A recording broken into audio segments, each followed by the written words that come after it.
ഇവിടെ ആളുണ്ട് കേട്ടോ. ഇവിടെ ഇപ്പോൾ ഞാൻ നേരത്തെ ഇറങ്ങുമ്പോൾ ആ ബിൽഡിങ് ഒക്കെ കാണുന്ന ബിൽഡിങ്ങിനുള്ളിൽ നിന്ന് ഒരാൾ ഇറങ്ങിപ്പോയി, ഒരു മെയിൽ ഇറങ്ങിപ്പോയി ആണ്. പിന്നെ അതിൻ്റെ ഉള്ളിൽ ഒരു സ്ത്രീ ഉണ്ടായിരുന്നു പറഞ്ഞല്ലോ, ആ സ്ത്രീ വന്ന് ഇവിടെ കൂടെ അവർ അതിൻ്റെ ഉള്ളിൽ നിന്ന് നേരെ കോഫി കുറച്ചപ്പുറത്ത് ഇവിടെ ഉള്ളിടത്ത് കൊണ്ടു കൊടുക്കുന്നത് കണ്ടു. ഓക്കെ, അപ്പോൾ ആളുണ്ട്. പക്ഷെ അവരെയും കൂടെ അവരുടെ മെയിനായിട്ട് ഇവിടുത്തെ എല്ലാ ആളുകളും അവർ പ്രൈവസി വളരെ ഇമ്പോർട്ടൻസ് കൊടുക്കുന്നതുകൊണ്ടാണ് ഒരു എപ്പോഴും റൂം അടച്ചിട്ടുണ്ടാവും. പിന്നെ തണുപ്പുണ്ട് അതിന്. ഇപ്പം അതിനുള്ളിൽ തന്നെ അതിൻ്റെ ഉള്ളിൽ ഞാൻ എന്താ ഉള്ളതെന്നുള്ളത് അറിയണമെന്നുണ്ടെങ്കിൽ തന്നെ ചിലപ്പം ഔട്ട് സൈഡിൽ നിന്നുള്ള ആൾക്ക് അത് ഔട്ട് സൈഡ് വിസിറ്റേഴ്സിന് അലൗഡ് ആണെന്നൊന്നും അറിയില്ല. എന്തായാലും എനിക്ക് ആവശ്യമില്ല, ഞാൻ എല്ലാം കഴിച്ചപ്പോൾ എന്തായാലും സേഫ് തന്നെയാണ്.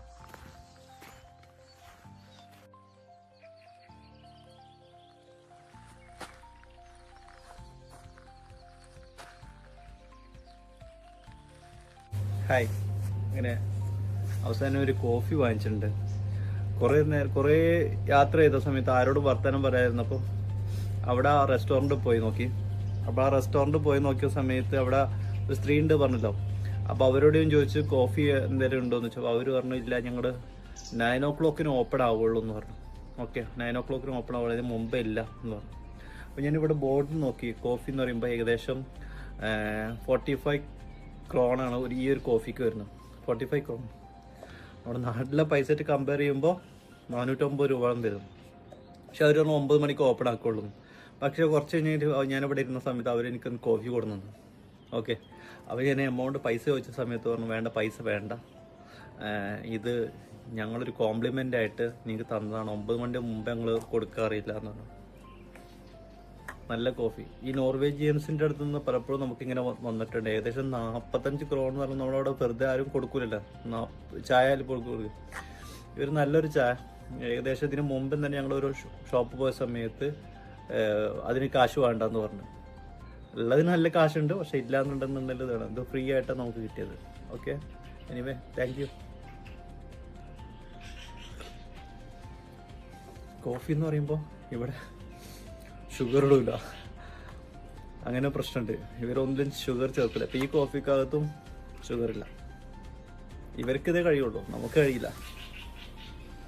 അപ്പോൾ ഇവിടെ ഫൈനലി നമ്മുടെ ആളെ കണ്ടെത്തിയിട്ടുണ്ട്. ഇഷ്ടം പോലെ എന്ന് പറയാൻ പറ്റില്ല, ആളുണ്ട്. പക്ഷേ എന്തിനും ഒരുപാട് ആളുകളും എല്ലാ ആളുകളും നമുക്ക് എല്ലാ കാര്യങ്ങളൊക്കെ ചെയ്തു തന്നിട്ടുണ്ട്. ഓക്കെ, നമ്മൾ കോഫി ചോദിച്ച് കോഫി ഫ്രീ ആയിട്ട് തന്ന് ഇനി എന്തായാലും ഈ കോഫി കഴിച്ചതിന് ശേഷം തിരിച്ചു നടക്കാൻ പോവാണ്. ഓക്കെ,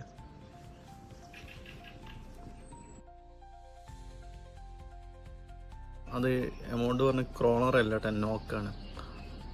മാറിപ്പോയത്. അവിടെ ബോർഡുമ്പോൾ നോക്കുന്ന സമയത്തും കറക്റ്റായിട്ട് ചില സ്ഥലത്ത് KN അങ്ങനെ എഴുതിയിട്ടുണ്ട്, ചില സ്ഥലത്ത് നോക്കെന്ന് എഴുതിയിട്ടുണ്ട്. എനിവേ എന്തായാലും ഏകദേശം 45-450 ഉറുപ്പോളം വരും ഏകദേശം.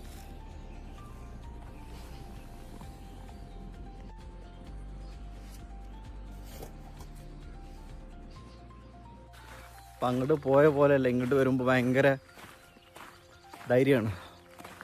കാരണം ഇവിടെ ആളുണ്ടെന്ന്, പിന്നെ മാത്രമല്ല നമുക്ക് പലപ്പോഴും പല സ്ഥലത്തു നിന്നൊക്കെ നമുക്ക് വേണ്ട സഹായങ്ങളൊക്കെ കിട്ടുന്നുണ്ട് എന്നുള്ളൊരു തോന്നലൊക്കെ വരുമ്പോൾ ഉള്ള ധൈര്യമാണ്. മറ്റേത് അവിടെ നിന്ന് ഇങ്ങോട്ട് പോകുന്ന സമയത്ത് ഞാൻ കുറേ പോരാൻ പോകുന്നു ചെയ്ത് ഇനിയിപ്പോൾ എന്താ ചെയ്യുക. കാരണം ഇവിടെ എല്ലാവരും ഭയങ്കര മോട്ടിവേറ്റ് ചെയ്യുന്നുണ്ട്, ഫുൾ സേഫാണ് വരുന്നത്. ഞാനാണെങ്കിൽ ഒറ്റക്ക് പോകുന്നിട്ട് ആകെ പേടിച്ച്, അത് ആരായാലും പേടിച്ചു പോകും. കാരണം ഗാർഡിൻ്റെ ഉള്ളിൽ കൂടെ അത്രയും ദൂരം പോയിട്ട് ഒരാളെ പോലും കാണാതാവുമ്പോൾ അത്ര നല്ല തിക്ക് ഫോറസ്റ്റാണിത്. പക്ഷേ ഞാൻ റോഡ് വഴി പോകുന്നതുകൊണ്ടാണ്. കാരണം റോഡ് വഴി അല്ലാന്നുണ്ടെന്നുണ്ടെങ്കിൽ വഴി തെറ്റിപ്പോവും. എപ്പോഴും റോഡ് വഴി ആയതുകൊണ്ടും സ്ട്രേറ്റ് പോയാൽ, എന്നാലും ചെറിയൊരു കൺഫ്യൂഷൻസൊക്കെ വന്നുകൂടായില്ല. അപ്പോൾ സൂപ്പറായിട്ടുണ്ട്, എന്തായാലും നന്നായിട്ടുണ്ട്. മറ്റേത് അവിടുന്ന് എന്താ ഓക്കെ. ഇനി വേറെ വഴിക്ക് പോകുന്നില്ല, വന്ന വഴി തന്നെ തിരിച്ചു പോവാണ്. അപ്പം എന്തായാലും നമുക്കിങ്ങനെ ചില അനുഭവങ്ങൾ ഉണ്ടാകുമ്പോഴാണ് പിന്നീട് നമുക്ക് ആ ഒരു മറ്റുള്ളത്. ഇപ്പം ഇപ്പം എനിക്ക് കോൺഫിഡൻറ്റ്. ഇപ്പം ഞാൻ നേരത്തെ അവിടെ നിന്ന് പോകുന്ന സമയത്ത് പറഞ്ഞ് എനിക്ക് പല ആളുകൾ റെക്കമെൻഡ് ചെയ്താണ് ധൈര്യമായിട്ട് പോകുക, ഒന്നും സംഭവിക്കില്ല എന്ന്. പക്ഷെ ഞാൻ എവിടെ എത്തുന്നതിന് തൊട്ട് മുമ്പ് ഞാൻ ചിന്തിച്ച് ഞാൻ ഒരു കാരണവശാലും ഇക്കാര്യം വേറെ ആർക്കും റെക്കമെൻഡ് ചെയ്യില്ല എന്ന്. കാരണം അത് അത്ര സേഫായിട്ട് എനിക്ക് തോന്നിയില്ല. പക്ഷേ ഇപ്പോൾ ഇവിടെ വന്നപ്പോൾ എനിക്ക് കാര്യം മനസ്സിലായി, സേഫ് തന്നെയാണ്, പ്രശ്നമൊന്നുമില്ല. കാരണം ഇത്രയും കാടിൻ്റെ ഉള്ളിലോ ഒരു റെസ്റ്റോറൻറ്റ് പോലെ ഒന്നുണ്ട്. ആൾ കുറവാണെങ്കിലും അവിടെയാണെന്നുണ്ടെങ്കിൽ നമുക്ക് ഉണ്ടെങ്കിൽ എന്തെങ്കിലും സഹായങ്ങൾ ചെയ്തു തരാറുണ്ട്. പിന്നെ തിരിച്ച് ഞാൻ അതുവരെ പോവുകയാണെങ്കിലും ആളെ കാണാൻ സാധ്യതയില്ല.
ഓക്കെ, കാടിൻ്റെ നടുവിൽ ലേക്ക് സൈഡിൽ ഏകദേശം മെയിൻ റോഡിൽ നിന്ന് ഇങ്ങോട്ട് ഏകദേശം ഒരു എങ്ങനെ വന്നിട്ടുണ്ടെങ്കിലും ഒരു 7 കിലോമീറ്ററോളം ഡിസ്റ്റൻസ് ഉണ്ട്. ക്യാമ്പ് ചെയ്യുന്ന ആൾക്കൊക്കെ ഒരു സൗകര്യപ്രദമായ ലെവലിൽ സീറ്റ് എല്ലാം ചെയ്തിട്ടുണ്ട്. ഇതൊക്കെ കാട്ടിൻ്റെ ഉള്ളിലാണ്. ഒരു വട്ടം കൂടി ഞാൻ ഇങ്ങോട്ട് വരാൻ സാധ്യതയുണ്ട്. കാരണം അത്ര നന്നായിട്ടുണ്ട് ഈ സ്ഥലങ്ങൾ. ഒരു വട്ടം കൂടി വരും എന്തായാലും. പക്ഷെ അപ്പോൾ കുറച്ചും കൂടി വേറെ സമയത്ത് വരാം എന്തായാലും.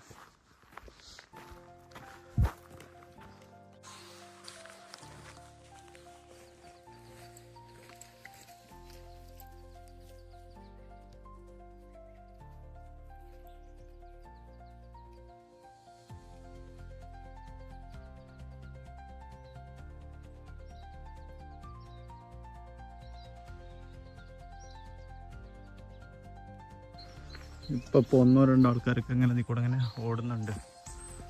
മറ്റോടത്തു നിന്ന് ഉൾക്കാടിൽ നിന്ന് കുറച്ച് പോന്നിട്ടുണ്ട്, എന്നാലും ഇങ്ങനെ ഓടുന്നുണ്ട്, സൈക്കിളിലൊക്കെ പോകുന്നുണ്ട്.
സാധാരണ ഇത്ര മഞ്ഞുണ്ടാവാറില്ല.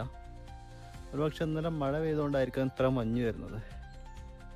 ഇതിന് മുമ്പ് ഞാൻ കുറച്ച് താഴെ വരെ വന്ന സമയത്ത് ഇത്ര മഞ്ഞുണ്ടായിട്ടില്ല.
ഒരുപാട് ദൂരം നടന്ന് വീണ്ടും ഇന്ന് ജ്യൂസ് കുടിക്കാം.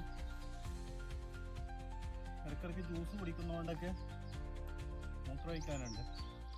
പക്ഷെ ഇവിടെ ആളും ഇല്ല, വെള്ളവും ഉണ്ട്, എല്ലാ സൗകര്യമുണ്ട്. പക്ഷെ ഇവിടെ അത്രയും നീറ്റായിട്ടുള്ള ക്ലീൻ ആയിട്ടുള്ള ഒരു കൺട്രിയാണ്. അപ്പോൾ ഒരിക്കലും നമുക്ക് അത്തരത്തിലൊന്നും ചെയ്യാൻ തോന്നുന്നില്ല.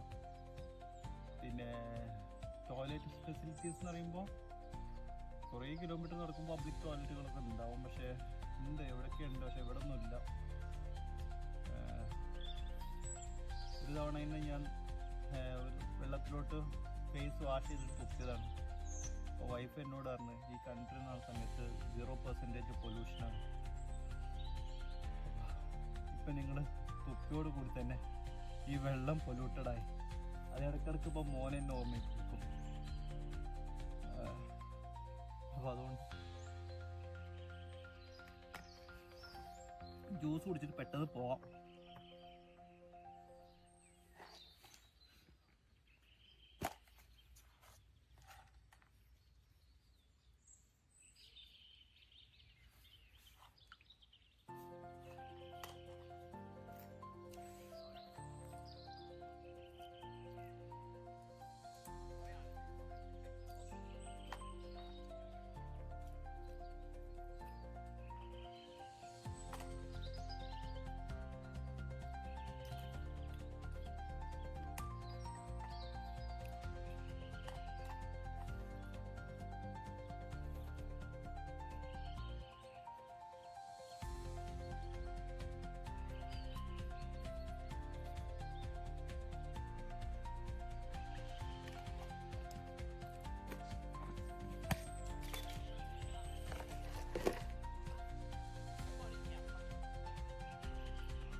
പിന്നെ ഈ കാടിൻ്റെ പ്രത്യേകത എന്ന് വെച്ചാൽ ഇവിടെ പാമ്പില്ല, വിഷമുള്ള ഒരു പാമ്പ് പോലും ഇല്ല.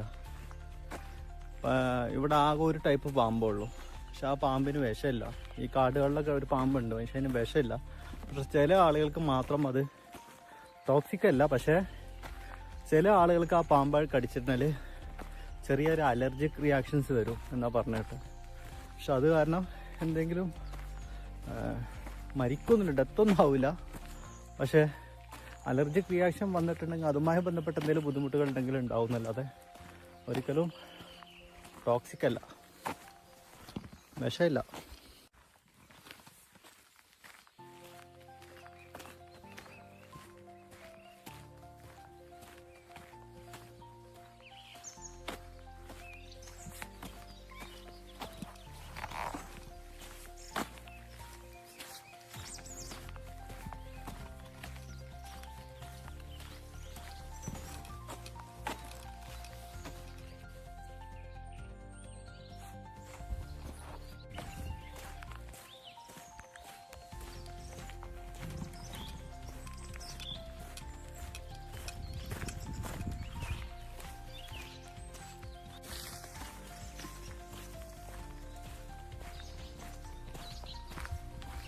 അതുകൊണ്ട് ചില ആളുകളൊക്കെ ഇങ്ങനെ സൈക്കിളിൽ പാസ് ചെയ്യുന്നുണ്ട്, നടന്ന് എത്താറായിട്ടുണ്ട്.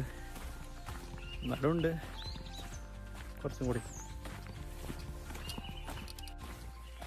ഇപ്പോൾ ഞാൻ മാപ്പ് നോക്കുമ്പോൾ ഏകദേശം ഇപ്പോൾ തിരിച്ച് ഞാൻ അവിടെ എത്തുമ്പോഴേക്കും 7.5 15 കിലോമീറ്ററാണെന്ന് നടന്നത്. പക്ഷെ അത് വലിയൊരു ദൂരമൊന്നുമല്ല. പക്ഷെ അങ്ങോട്ട് ഞാൻ പോയ സമയത്ത് എനിക്ക് ഒരുപാട് ദൂരമുള്ള പോലെ തോന്നിയിട്ടുണ്ടായിരുന്നു. വൺ സൈഡ് തന്നെ ഒരു 12-15 കിലോമീറ്ററൊക്കെ ഉള്ള പോലെ തോന്നി. അത് റീസൺ എന്താണെന്ന് വെച്ചാൽ ചെറുതായിട്ടൊന്ന് അത്ര ഒരു ധൈര്യക്കുറവുകൊണ്ട് നടന്നിട്ട് എത്താത്ത പോലെ തോന്നിയതുകൊണ്ടാണ്. പക്ഷേ അത്ര ദൂരമൊന്നുമില്ല. 7.5 കിലോമീറ്റർ എന്ന് പറയുമ്പോൾ ഒറ്റയ്ക്ക് നടക്കുമ്പോൾ അതും ഫ്രീ ആയിട്ടുള്ള സ്ഥലത്ത് വണ്ടിയൊന്നും ഇല്ലാതെ ഫ്രീ ആയിട്ടുള്ള, പിന്നെ വേർക്കൂലല്ലോ, തണുപ്പല്ലേ, അപ്പം അത്ര ദൂരമൊന്നുമല്ല. പക്ഷേ ഇതാണ് അങ്ങോട്ട് പോയപ്പോൾ അത് തോന്നിയതാണ്. അപ്പോൾ ഒരു 15 കിലോമീറ്റർ ഉണ്ടാവുള്ളൂ ടോട്ടൽ എന്തായാലും. ഇതാ ഇത്രയും വണ്ടികളുണ്ടോ, കുറേ ക്യാമ്പർ വാൻസ്, അങ്ങനെ കണ്ടമാനം വണ്ടികളുണ്ട്. പല സ്ഥലങ്ങളിൽ നിന്നും വന്നിവിടെ ക്യാമ്പ് ചെയ്ത് കാട്ടിൻ്റെ ഉള്ളിലൊക്കെ പോയവരാണ്. അങ്ങറ്റത്തേക്ക് നോക്കിയാലൊക്കെ ഉണ്ട്, കണ്ടമാനമുണ്ട്. പക്ഷെ കാട്ടിൽ നമ്മൾ പോയ സമയത്ത് ഈ പറഞ്ഞ ആളുകളൊന്നും കണ്ടില്ല. അതിന് റീസൺ എന്താണെന്ന് വെച്ചാൽ ഞാൻ റോട്ടിലൂടെ പോയത്, റോട്ടിലൂടെ സൈക്കിളിൻ്റെ വഴി. പക്ഷെ അതല്ലാതെ ഇവരൊക്കെ ശരിക്കും കാടിൻ്റെ ഉള്ളിൽ കൂടെ തന്നെ, അല്ലെങ്കിൽ പല സ്ഥലത്തും ടെൻ്റ് അടിച്ച് കിടന്നുറങ്ങുന്നവരൊക്കെ ഉണ്ടാവും. അതാണ് കാര്യം. പിന്നെ എൻ്റെ ഫോൺ സ്വിച്ച് ഓഫ് ആയിപ്പോയി. ഞാൻ പറഞ്ഞ കിലോമീറ്ററിലൊക്കെ അത് കണ്ടമാനം വ്യത്യാസമുണ്ട്. കാരണം ഞാൻ 15 കിലോമീറ്റർ എന്ന് പറഞ്ഞു, 15 കിലോമീറ്റർ അല്ല, അതിൽ കൂടുതൽ എന്തായാലും ഉണ്ട്. കാരണം ഞാനിവിടെ കുറേ നടന്നു ഇവിടെ എത്തുന്ന സമയത്ത് ഞാൻ നോക്കുമ്പോഴത്തേനും അവിടെ നിന്നും പിന്നെയും 1.8 കിലോമീറ്റർ ഉണ്ട്. അപ്പോൾ എങ്ങനെ വന്നിട്ടുണ്ടെങ്കിൽ വൺ സൈഡ് ഒരു 10 കിലോമീറ്റർ ഉണ്ടാവാൻ സാധ്യത ഉണ്ട്. ഇനിയിപ്പോൾ ഇവിടെ ഓൾമോസ്റ്റ് എത്തി. പക്ഷേ കാലിലെ വേദന ഉണ്ട്. ഇവിടെ മെട്രോ കിടക്കുന്നുണ്ട്. ഒരു സ്റ്റോപ്പ് ഉള്ളെങ്കിലും മെട്രോയിൽ അങ്ങ് കയറി പോകുന്നതായിരിക്കും. നടക്കാനുള്ള ദൂരമുള്ളൂ, പക്ഷേ മെട്രോയിൽ കയറിയിട്ട് പോകാവുന്നതാണ്. പിന്നെ വരുന്ന വഴിക്ക് വളരെ നമ്മൾ കണ്ടതിലും അതിമനോഹരമായ കാഴ്ചകൾ ഒരുപാടുണ്ടായിരുന്നു. പിന്നെ നോർവേജിയൻസിൻ്റെ മോർണിംഗ് വാക്കൊക്കെ കാണേണ്ട ഒരു കാഴ്ച തന്നെയാണ്. എന്ന് വെച്ചാൽ അവരെപ്പോഴും നടക്കാൻ ഇറങ്ങുമ്പോൾ അവരുടെ കൂടെ ഒരു ഡോഗ് ഉണ്ടാവും, നായ ഉണ്ടാവും. പക്ഷേ അവരെ സംബന്ധിച്ച് അത് ഭയങ്കര പ്രൗഡി പോലെയാണ്. ബൂട്ടെല്ലാം ഇട്ട് വളരെ വെൽ ഡ്രസ്ഡായിട്ട് നടക്കും രണ്ടുപേരും. അതിന് കൂടെ നായ ഉണ്ടാവും. അപ്പോൾ നമുക്ക് പെട്ടെന്ന് ഓരോ കാണുമ്പോൾ ഒരു രാജാക്കന്മാർ നടന്നു വരുന്നൊരു ഫീലിംഗ് വരാം. സംസാരിച്ചിരുന്നപ്പോൾ മെട്രോ പോയി. ഇനി എന്തായാലും ഒന്ന് വെയിറ്റ് ചെയ്യാം, അല്ലെങ്കിൽ നടന്നു പോകാം. അതാണ് നല്ലത്. മെട്രോ വരാൻ സമയം എടുക്കുന്നുണ്ടെങ്കിൽ നടന്നു പോകാം. ഇത് കുറഞ്ഞ ദൂരമേ ഉള്ളൂ.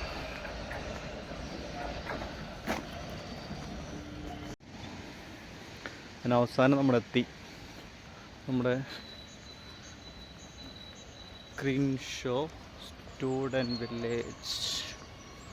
ഓക്കെ, ഇങ്ങനെ പോയി കഴിഞ്ഞാൽ ഇത് മെട്രോ സ്റ്റേഷൻ. ഇവിടുത്തെ മെട്രോ വന്ന അടുത്ത മെട്രോ വന്ന